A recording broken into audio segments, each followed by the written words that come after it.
जवना सास के 2 गो बेटा रहेला नु, बड़ बेटा छोट बेटा। बड़ बेटा के तबीयत खराब रहेला, केतनो बीमारी कस के रहू तो झांकी ना पारेला लो सास लो, आ पड़बो करेला लो कब तो जब पतो खूब निहोरा करेले कि मम्मी आई, मम्मी देखी सुनी, तो मतलब खूब निहोरा के बाद 10 गो लोग से पूछ के तब आवेली सन।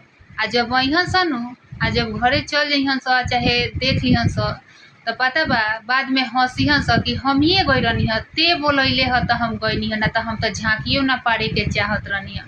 आ जौन छोट बेटा बा इज्जत तनको ना करेला बाप माई के, आ ओकर तबीयत खराब होला त जान जाला जान कि हमार बेटा के का हो गई है। आ वो बेटा खतीरा खूब प्राण देहेला लो कि कैसे हमार बेटा ठीक हो जा।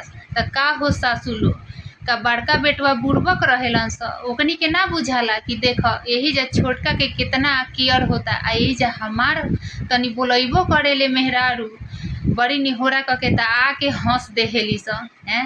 त का ना बुझाला, सब बुझाला, बस ऊपर वाला देखेला बुझाई।